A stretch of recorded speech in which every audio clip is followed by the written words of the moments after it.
congratulations for Hulu's The Dropout. Oh, thank you so much. Nice to meet you. Hey, nice to meet you too. It's a pleasure watching you work in such a role like this in The Dropout. But let's ask that obligatory question. Okay. What initially attracted you to The Dropout?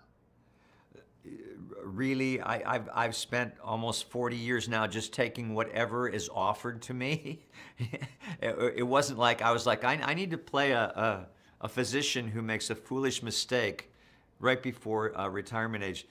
You know, I pretty much take whatever comes along, and this just happened to be offered to me.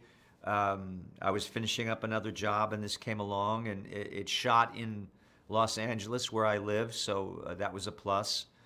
And then obviously as I got into it, it became very, very interesting.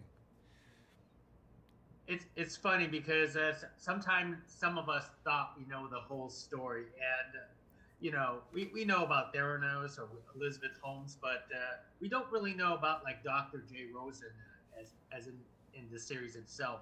So how much research did you actually do about this person, and did you manage to communicate with the real person?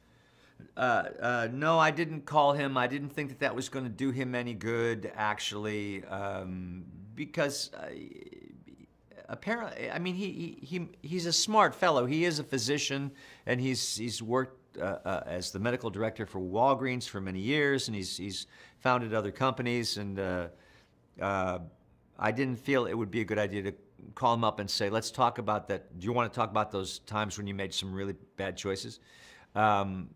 Maybe if the whole show was the Dr. J Rosen story, yes. But I just felt, no, I'm going to leave that alone. And then I read the John Carreyrou book, and then I watched the HBO documentary. I have not listened to the podcast, but I felt with the scripts and the documentary and the book that was enough to get me started. What do you think about the humorous portrayal of this character? Well, some of it apparently is true. Apparently he does have that little habit of introducing himself as Dr. J and then joking that he used to play basketball, so that he's kind of a dad joke. I mean, it's, you know, or a grandpa joke.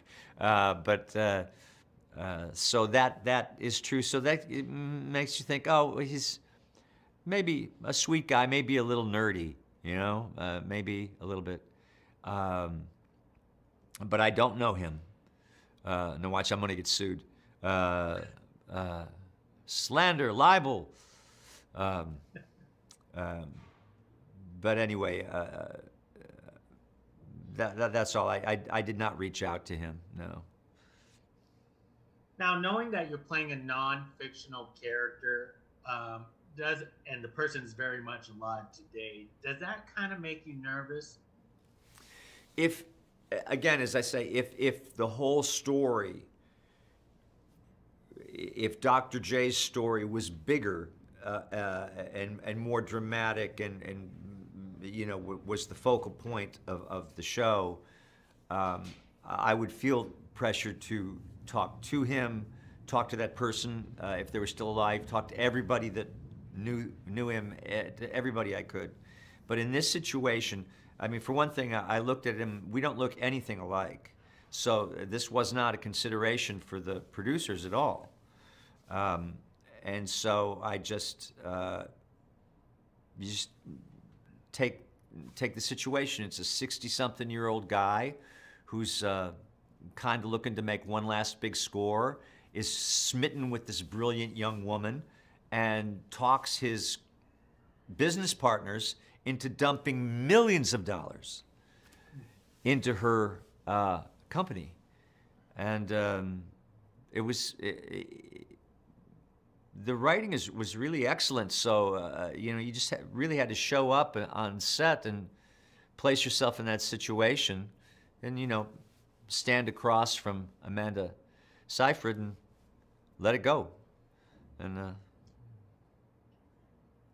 I am very sure Dr. J will have a sense of humor and enjoy your performance. Well, we'll see.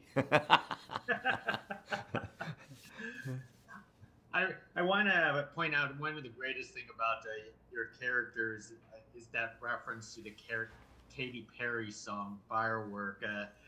How how many times did you have to listen to it and try to memorize the lyrics for the series for yourself? I think I probably listened to it about 20 or 25 times. It's just over and over and over and over again. But yeah, somewhere in there. That was a fun day. So after listening all that time, do you enjoy the song more, or you got sick and tired of it? I think I'm good right now. I mean, if I hear it again in a month or two, I'll probably be all right. But I'm good right now. She's very good. I mean, it's a good song, but I'm okay right now. Well, I'm glad they gave you a very catchy song to use for the series. Okay, good. Now, for Amanda, what do you think about her transformation? For the series here. I mean, it was very telling. She's a gifted actor. She's got it, and I mean, obviously she's a beauty, but she's got some serious acting chops, and she did a beautiful job with this part. And somebody else said she doesn't look exactly like Elizabeth, but they're both beautiful blonde young women with great big eyes. And she did the thing, she altered her voice, and she did a lot of study. She watched a lot of film of Elizabeth, and I think she really captured her essence. She captured something of Elizabeth's essence, and so it's always a pleasure to watch good actors just do it, just get up and do it. I mean, truthfully, in a series like this is technically not like a complete biographical. It's just more of entertainment purposes, don't you think? What? I missed that last part. It's more of a what? Entertainment purposes. It's not exactly. Yeah, I mean, it's fact based, but it's just such a crazy story. I mean, it was just kind of begging to be dramatized or to be presented as a motion picture, so to speak, rather than just a documentary or a book or what have you. Yeah, I think you're right. I think it is very entertaining. It's a little sad. I mean, it's a little sad that a young woman who had a lot to offer, or it seemed like she had a lot going for her, wound up where she is. You can't feel that sorry because, I mean, if she goes to jail, it'll be a country club jail. It's still not fun,